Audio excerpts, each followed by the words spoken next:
Game on. Is Bradley Brooks going to demonstrate the post-Champion of Champions boost and knock out a former winner of the European Darts match play? James Wade was the winner back in 2016. In the first year it was held. Nick's alongside me to find out. Thanks, Dan. Yeah, it'd be interesting to see how Bradley copes with this task here. A lot more fans here today. Great performance yesterday from Brad. He'll be full of beans now. 440. But one thing I know about Wadey, more than anything else, is that when he plays someone for the first time, he likes to put down a marker for future games against said opponent. So he's never played Brad before, and he's very young, and he might remind him. So he will want to do a job today that will make him focused. Well, Bradley has been on the full tour. On his tour card at the start of last year, he's currently ranked just inside the top 90. So if he is going to avoid having to go back to Q school, he's gonna. And that's not bad, is it? Brad to leave himself double 18. I think the one thing that got in favour more than anything else today is that he is going to be more practiced than James. 44. James had last week off. Brad practices in his sleep. And from Bam Bam.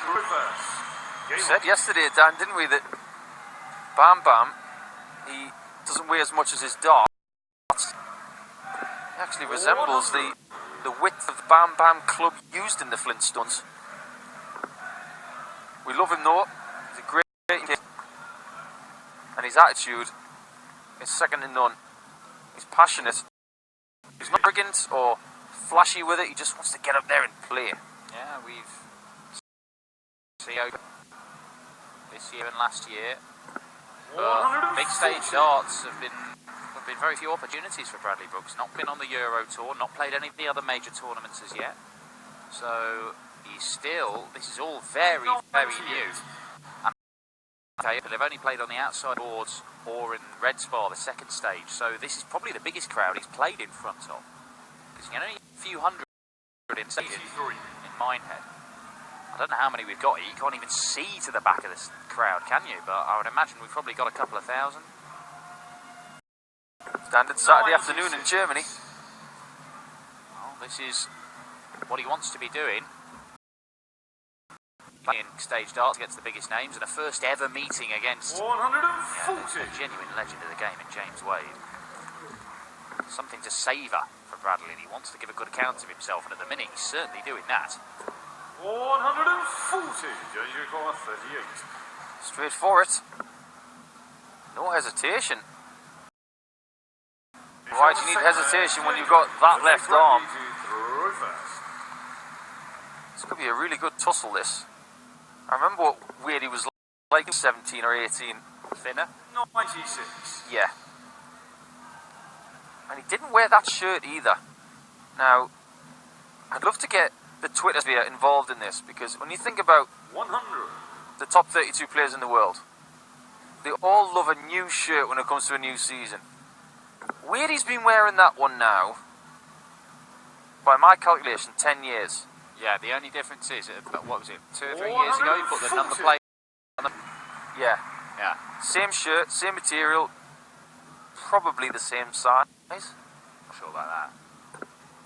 85. That's why I said probably.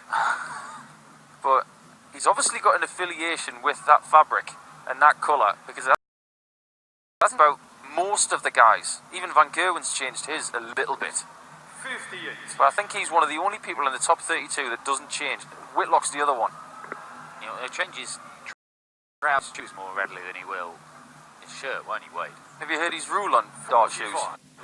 What is his rule? The rule for dart shoes, Wadey says, is that they cost at least 200 quid. Yeah, well, I mean, you know, alright. Ivory Tower, Wadey. It's alright when you're the European champion and World Series champion and hoovering up money left, right, centre. 100. I know the brand he wears, I'm not allowed to say on the air though. They're quite nice. They're not my cup of tea. But then again, I've been wearing some very loud shirts the last couple of weeks. Yeah, I think you just keep it reserved. 100. Bradley Brooks leaves himself on the 10, and Bradley will be feeling quite happy. He'll be, 59. Come hold me, no throw it. I'm giving James Wade a game. I'm playing some decent stuff. But I would think Bradley will be quite well aware 50. that Wadey can strike from positions like this. Can't leave him on 112. You just can't. Something like 104, 105, 112. This is what he does. And it was just predictable. This is James Wade. That is wading. Give him a sniff, and it's just gone. It's just 60 single top. Very, I would love to know how many times he's done it in his career. Yeah, it's... And look, that's a leg where he wasn't... He was always second best all the way through that leg. And then, 3 misses. Thank you very much. I love that leg. And the difference. James Wade may just hold throw 4 times, not even challenge on Bradley Brooks' throw for the rest of the match. 38. A couple of years ago, even 8 months ago, James started doing something when he was throwing that was detrimental to his action. Now, if you look at his left heel, which is his lead heel, it's coming off the ground. It's not as bad as it was. No, it was very pronounced. He 140. went through a spell where he said, I know what I'm doing, I don't need to change anything, I'm a multiple major champion. And then he did seek some advice. He was 59. talking to Eric Britt for a while. He spoke to Rod Harrington. And then he did iron it out, and lo and behold, James Wade started 99. winning things again, and big things. European Championship and World Series finals, both claimed last year, within a week of each other. James Wade's career. Bradley Brooks piles in a 180. Fighting back, the young man. But James Wade wants treble 18. Oh. 98. Can Bradley do a Wade to Wade? Might stay there. It was the right call. It's only just off. Wade will be looking at easier. Straight up north for 12s. 6 is good. Good. That looked sharp. Yeah. Last start in hand and has to go. James Wade's one of the go-to guys you want. Even if he is just letting that little bad habit of hopping up on his front foot creep in. Nathan Aspinall does it a lot. Nathan Aspinall doesn't seem to... It's been part of his game forever. But James, who was always stock still, and the reason he was doing it was because he felt that he was consistently low on his first start. He was losing his height. This is a technical thing, where 100. it doesn't necessarily... Just because you're losing height in your dart doesn't mean you just have to go and stand on a chair and throw from where you're releasing it. That's the issue. You've got no problem from 8 feet away of getting it up to double top if you want. It's just how you are. Right, and James had a definitive address position in the earlier part of his career. If you look at it from an action replay, say 10 years ago when he won the match play, just over 10 years ago. So what it was like maybe 18 months ago, the address position was so much higher. So he was throwing the dart and it was coming out of his hand. He was told about it. So he started to bring the address position down again, in line with what he used to do. His game changed immediately. Now, that kind of change, it takes some conscious practice over the course of a couple of months to make it natural again. And then what did he go and do?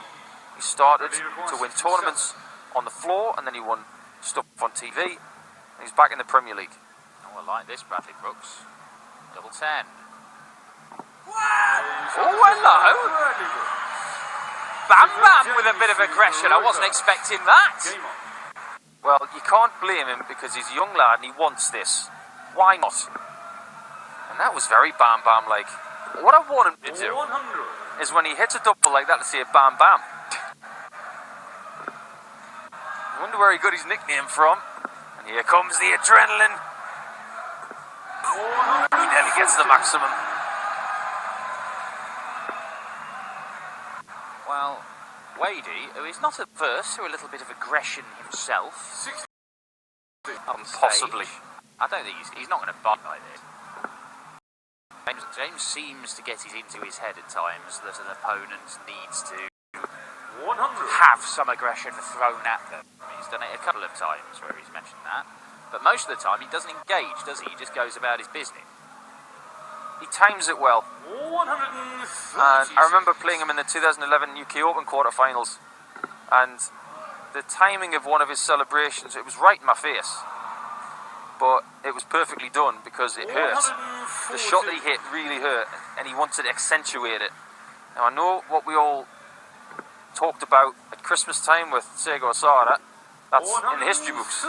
What we're all waiting for potentially is Seigo Asada, James Wade too, because he's at the Worlds again, isn't he?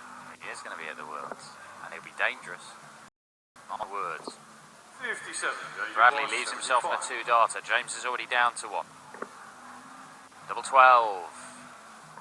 Oh, standard weighty stuff this. The checkouts, 112, 66, 75, all niggly little ones, one treble or no treble. Just got to be neat and tidy, and that's exactly what he's doing. And Bradley Brooks is averaging, well look, he beat Mark McGeaney with an average 11 points. Low McGeaney in the first round. Here, he has had an average higher than James Wade for the entirety of the game. But it does not matter because Wade keeps on pinning those finishes. When he's gone out, Bradley has been left on finishes himself. Pretty simple ones, two darters. But that's what James Wade does. There seems oblivious to pressure. You can keep piling in big scores and leaving yourself and he just carries on as if you were 400 points behind. 35. And other players can't do that. Yeah, when the waitress goes to his breakfast table and they say, Mr. Wade, what would you like for breakfast? He says, pressure. 38.